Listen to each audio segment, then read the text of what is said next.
Hello guys, मैं लगातार 0 से क्लास 10 तक का गणित पढ़ा रहा हूं और इसके तहत अभी संख्या पद्धति में जो ज़रूरत का शब्दावली है जिसका उपयोग करना होता है किसी भी समस्या को सॉल्व करने के लिए, उन सभी का परिचय दे रहा हूं। आज पाठ 6 में अभी तक मैं 5 पाठ दे चुका हूं 5 दिनों में। आज छठा दिन है। छठा पाठ में बता रहा हूं संख्याओं का एलसीएम और एचसीएफ।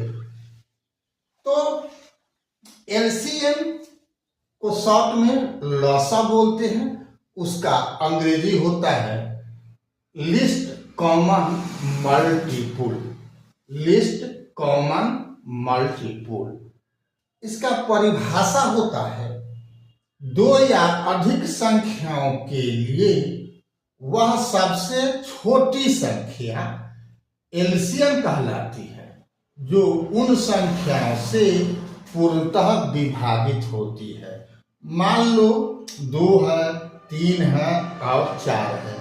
तो अब इसके लिए एक संख्या ज्ञात करना होता है, छोटी से छोटी, बड़ी से बड़ी नहीं।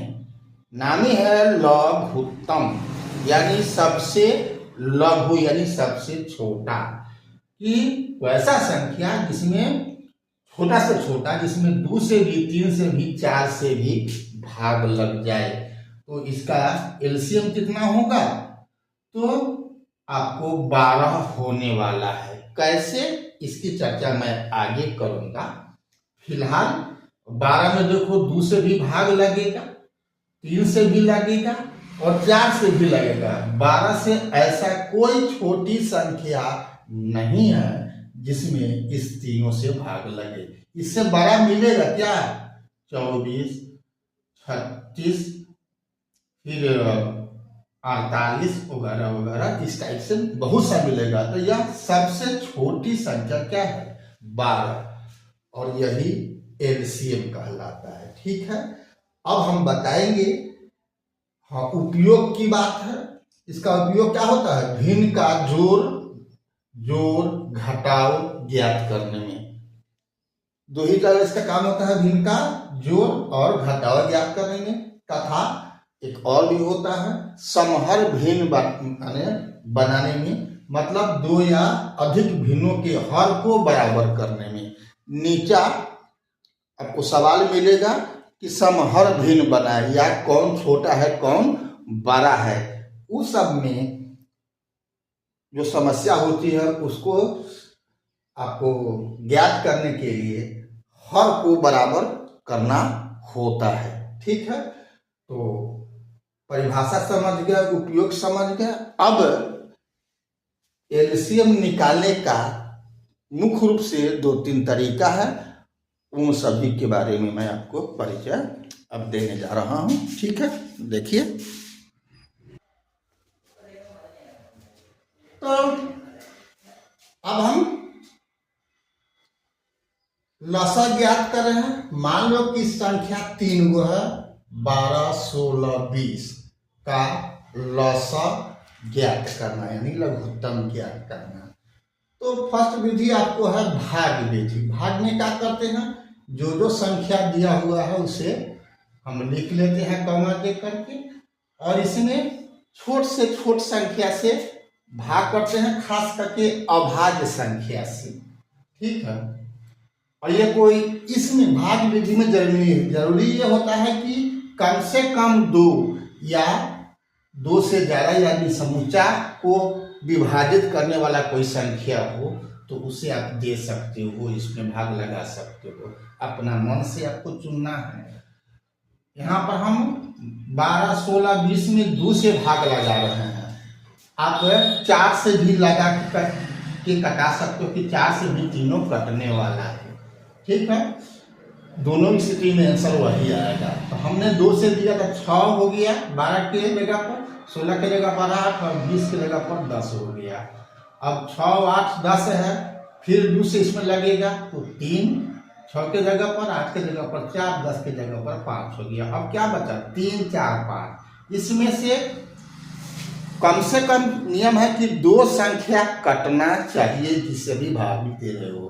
तो 3, 4, 5 केवल 1 से अब कटने वाला है, किसी संख्या से इसमें से 2 संख्या कटने वाला है ही नहीं, तो मेरा काम पूरा हो गया। अब इसी को गुना कर देना है। लसा यानी एलसीएम का हो गया 2, फिर 2, फिर 3, 4, 5। जो बाहरी भाग है उसको सबको गुना कर देना है। तो गुना करने पर क्या हो जाएगा? 240 हो जाएगा। अब इसी को हम अभाज्य गुणनखंड विधि से आपको बताते हैं, ठीक है।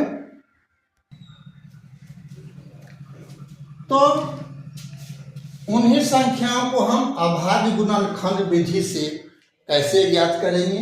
तो जैसा भाग विधि में आप लघुत्तम बनाए हो अभाज्य, तो वहाँ हमने बताया था कि भाग विधि में कोई जरूरी नहीं कि अभाज्य संख्या से ही भाग दो। वैसा संख्या आप चुन सकते हो जिससे सभी संख्याओं अधिक से अधिक संख्या किसी भी संख्या से कट सके। लेकिन अभाज्य गुणनखंड विधि में आपको फिर भाग लगाना है अलग अलग संख्या में, 12 में, 16 में, 20 में अलग अलग लगाना है और केवल अभाज्य संख्या से ही लगाना है। जैसे मान के चलो 12 है तो 12 में अभाज्य संख्या 2 क्या हो जाएगा? 6, फिर 6 में 2 से क्या हो जाएगा? 3, तो 2, 2, 3 हुआ, तो 12 बराबर क्या हुआ? 2 गुना 3। अब 2 को 2 है तो 2 के पावर 2 लिख दो, गुना 3 एगो है तो 3 के पावर 1 लिख दो। उसी ढंग से फिर 16 को बनाओगे, क्या 16 को अभाज्य गुणनखंड करोगे तो यहाँ 8, 2 से हो जाएगा 4, फिर 2 से हो जाएगा 2, तो 4 को 2 हुआ, वही लिखा गया 16 बराबर 2 गुना 2 गुना 2 गुना 2 यानी 2 के पावर 4, ठीक है।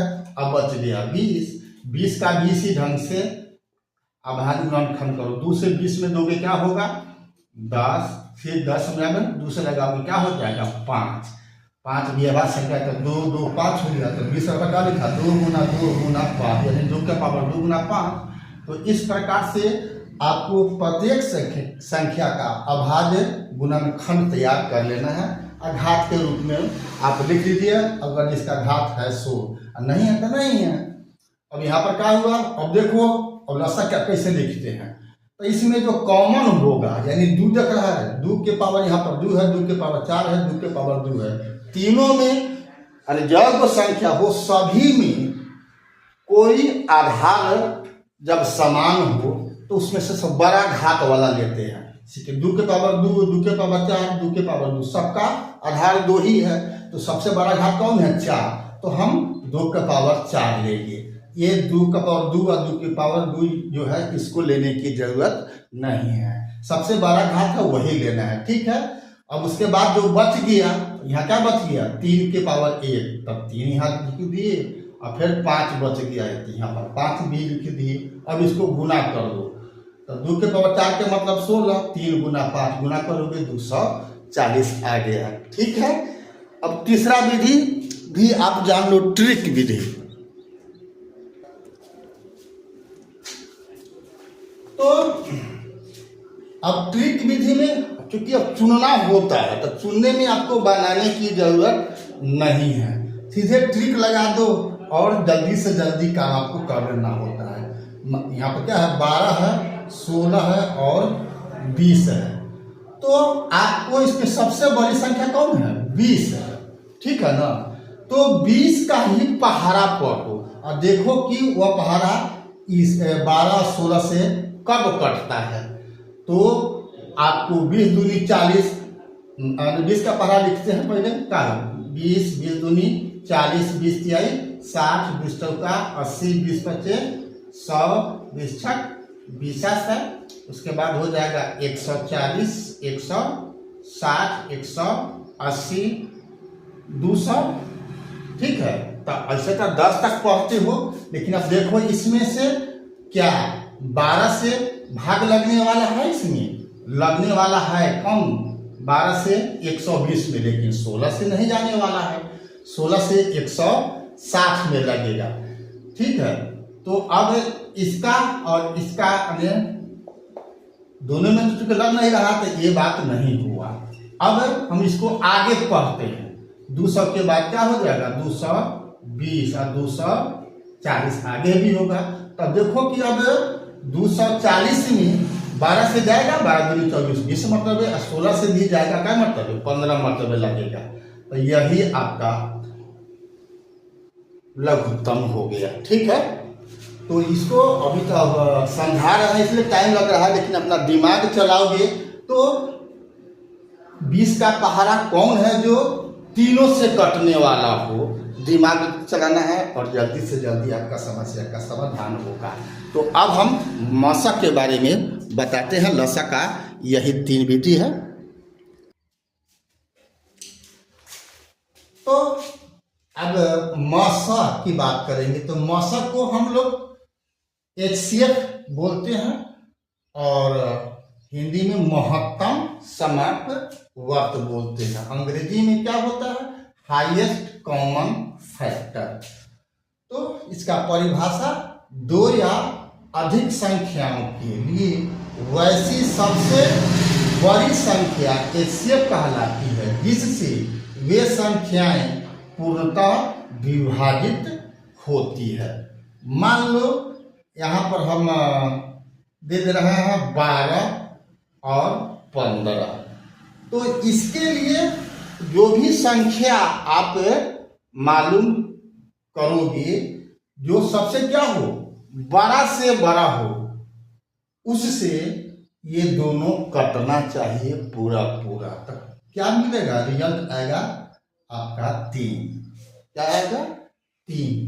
ठीक है, 3 से 12 में भी लगेगा, 15 में भी लगेगा। तो कैसे ज्ञात करते हैं, इसका भी आपको 3 विधि होगा। देखिए क्या है वह 3 विधि। तो भाग विधि में क्या करते हैं, जो संख्या है छोटी संख्या से उससे जो ठीक बड़ा है उसमें भाग करते हैं। यानी 12 से 18 में करना पड़ेगा। यदि 12, 18, 21 का हमको HCF यानी महत्तम हमको ज्ञात करना है तो 12 से 18 में 1 मतलब लगेगा, यहाँ पर शेष गिर जाएगा 6। तो फिर इस 6 को हम घेर देंगे, यानी 6 से पुनः जो पहले तक पहला का भाजक था 12 उसमें भाग करना शुरू करेंगे। तो 6 से 12 में क्या मतलब है, 2 मतलब लगेगा, 6 दूनी 12। ये तब तक करना है जब तक आपको शेष 0 नहीं आ जाए, यानी कट नहीं जाए। तो अब यहाँ पर कोई शेष गिरा ही नहीं, तो हमको ये 12, 18 का काम पूरा हो गया। अब क्या करना है, जो इस दोनों का, इसको कहेंगे कि इस 2 संख्या का मशक कितना हुआ, 6 हुआ। तो अब जो अगला संख्या है 21, इस 2 संख्या का जो मशक आया 6, उससे भाग करेंगे हम अगला संख्या में, यानी 21 में। 6 से 21 में भाग करेंगे, क्या मतलब है, 3 मतलब लगेगा, शेष 3 गिर गया। तो फिर इस 3 को अब घेर देंगे और 3 से हम 6 में भाग करेंगे, 3 दूनी 6। अब यहाँ पर शेष क्या हो गया, 0। तो मेरा काम पूरा है। तो मशक क्या होगा, यानी HCF क्या होगा, तो लास्ट भाजक, ये क्या, 3। यही आपका मशक हो गया। तो भाग विधि से इस टाइप से हम मशक बनाएंगे, चाहे संख्या 2 हो या 3 हो या 4 हो और 5 हो। अब देखते हैं कि अभाज्य गुणनखंड विधि से कैसे बनाते हैं। तो अभाज्य गुणनखंड विधि से यहाँ भी जैसे हम लघुत्तम में हम अभाज्य गुणनखंड विधि में हम अभाज्य गुणनखंड प्राप्त किए हैं, यहाँ भी जो संख्या है उसका अभाज्य गुणनखंड आपको तैयार करना है। इसकी 12 का मतलब 2 गुना 2 गुना 3, 18 का मतलब 2 गुना 3 गुना 3, 21 का मतलब 3 गुना 7। तो 2 गुना 3 का मतलब 2 स्क्वायर गुना 3 के पावर 1, और 2 गुना 3 का मतलब 2 गुना 3 के पावर 2, और 3 गुना 7 मतलब ऐसा 1 हो गया। तो अब इसमें HCF में क्या करना होता है, आपको देखना है कि जब वो संख्या है और जब उसका अभाज्य गुणनखंड है, उसमें केवल कॉमन देखना है कि तीनों में जो कॉमन होगा आंसर उसी में से होगा। जैसे अब 2 की बात करोगे तो यहाँ पर 2 के पावर 2 है, यहाँ वर्ग यानी 1 है, लेकिन ये 21 में तो 2 है ही नहीं। तो हमको इससे कोई मतलब, हमको हिसाब से हमको कोई मतलब नहीं रह गया। 7 की बात करोगे तो केवल 21 में है, इससे भी हमको कोई मतलब नहीं है। ठीक है, तो अब मतलब किससे हो गया, जो तीनों में हो। यहाँ 3 को संख्या है तो तीनों में है, कौन, 3 आधार 3 वाला आ गया। यहाँ पावर 1 है, यहाँ पावर 2 है, यहाँ पर 1 है। तो इसमें एचसीएफ में सबसे छोटका घात वाला ही आपका आंसर होगा। तो यहाँ पर 3 के पावर 1 है, 3 के पावर 1 है, 3 के पावर 2 है, तो उत्तर क्या होगा, 3 के पावर 1 यानी 3। अगर ऐसा कॉमन कोनो और रहता, मान लो ये नहीं है, सबको हम बढ़ा दें, यहाँ एक और आता कोई संख्या, यहाँ पर हम मान लेते हैं कि 5 रहता, इसमें भी 5 रहता, इसमें भी 5 रहता, तो क्या होता है, एक को 5 और गुना हो जाता, तब 3 में 5 से गुना कर देते, तो 3 गुना 5 कितना, 15 आंसर मिलता। लेकिन ऐसा तो यहाँ पर है नहीं। मैंने ये बताया कि सिर्फ कॉमन, जो कॉमन होगा, छोटा घात होगा, उसी का हम गुना करेंगे। अगर 1 से अधिक कॉमन है तब, तो यहाँ तो सिर्फ 1 ही है, 3 के पावर 1, वही छोटा कॉमन का मतलब होता है छोटा घात वाला, तो 3 के पावर 1 यानी 3 आपका आंसर हो गया। अब ट्रिक विधि की बात करेंगे, उसको भी हम देख लेते हैं। तो लघुत्तम वाला में हम बड़ी संख्या का पहाड़ा पढ़े हैं, और यहाँ पर हम छोटी संख्या जो है 12, उसके बारे में बात करेंगे। इसलिए कि मौसा जो है, इसमें जो दिया हुआ है संख्या, उसमें सबसे छोटा प्राप्त होगा, इससे छोट होगा, इससे बड़ा नहीं होगा, क्योंकि इसको काटने वाला चाहिए, तो 12 से बड़ा थोड़ा हो सकता है। तो अब क्या करो, 12 का ही खंड कर लो। तो 12 किस किस पहरा में आता है, 1 के पहरा में, 2 के पहरा में, 3 के पहरा में, 4 के पहरा में, और उसके बाद फिर 6 के पहरा में, फिर 12 के पहरा में। तो देख लो कि इसमें से कौन है जो तीनों को काट सकता है। तीनों को काटने वाला इसमें कौन होगा, केवल 3 मिलेगा। कौन मिलेगा, 3 मिलेगा, तो मौसा हो जाएगा 3। एचसीएफ 3 देख करके आप कि 12 को खुद 12 किस ऐसा के बारे में झमेला करने का लगा नहीं, सिर्फ इसको खाली किस किस पहरा में आता है, सो अगर जान लो छोटका संख्या, तो छोटका संख्या 1 में, 2 में, 3 में, 4 में, 6 में, 12 में आता है। और इसमें केवल 3 में ही जो है सो 3 12 में आएगा, 18 में आएगा, 21 में आएगा। ठीक है, यानी 3 के पहरा में ही सब आता है। तो ऐसे आपका 3 हो गया। देख करके भी आप चुन सकते हो। अभी तक फेसबुक और इंस्टाग्राम पर आपने BKR कुशवाहा प्रोफाइल को फॉलो नहीं किया है तो फॉलो कर देना है, और यूट्यूब पर आपने सब्सक्राइब नहीं किया है तो बेल आइकन दबा करके सब्सक्राइब कर देना है। फिर मिलते हैं अगला वीडियो में, तब तक के लिए जय हिंद, जय जगत, जय भारत।